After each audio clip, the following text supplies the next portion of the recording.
Discontent boiled over in 1978. The Shah tolerated no opposition, jailing and torturing many of his political opponents. This and the economy sparked anger. While the cities enjoyed great freedom and prosperity, the rest of the nation faced serious poverty. The protests and instability led to capital flight, causing billions of dollars to leave the country and impacting oil exports. Oil revenues had flooded their economy, but now there was no matching production capacity, starting the infamous global oil shortage crisis. Islamic fundamentalists led by Ayatollah Ruhollah Khomeini, a Shia cleric exiled in 1964 for opposing reforms, rallied the masses.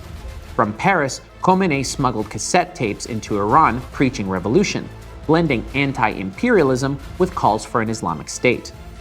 Other leaders included nationalists like Mehdi Bazargan and many communists, but the core of his support came from urban workers, bazaar merchants, students, and rural fundamentalists.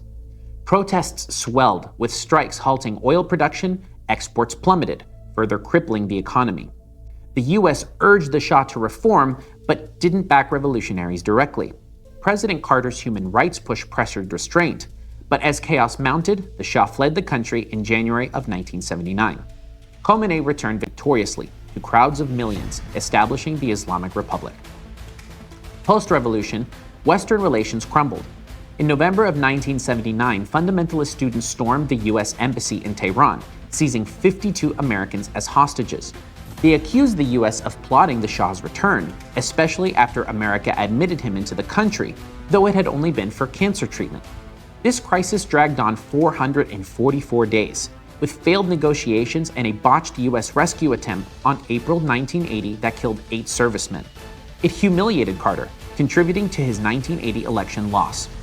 Resolution came on January 20th of 1981, just minutes after Reagan's inauguration.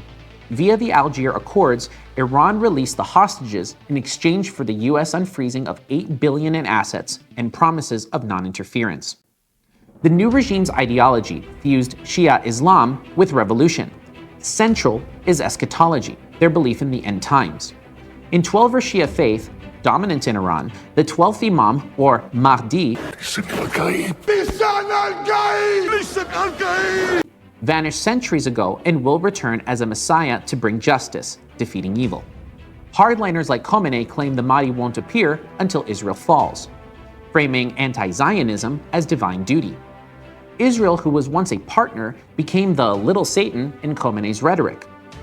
Domestic policies enforced Velayat e Faqih, a rule by supreme jurist, with Khomeini as guardian till the Mahdi reappears. The strict enforcement of Sharia law took rights away from women, banned alcohol, and made religious conversion from Islam illegal. Public music banned, morality police patrol the streets, and the beaches and theaters are now empty. The economy shifted to a state control of key industries like oil and banking, aiming for self-sufficiency. But in the Iran-Iraq War and international sanctions seriously drained their resources, causing shortages and worsening inflation. Terror networks were formed via the Islamic Revolutionary Guard Corps, particularly through its Quds Force. These proxies, like Hezbollah in Lebanon, received millions annually to fight Israel. Iran managed them remotely, under a thin veil of separation to avoid direct blame. So oil remained key, funding the flow of arms despite international isolation. The hostage crisis was the first US-Iran clash, but in 1983 there was a suicide bomber that killed 241 Marines and sailors in Beirut. Iranian leadership referred to America as a paper tiger, all bark and no bite. But tensions snapped in 1988 during the Tanker War, when Iran mined the Persian Gulf, almost sinking the USS Samuel B. Roberts. They touched our boats. Yeah, we really took that personally and decided to sink half their navy in less than a day.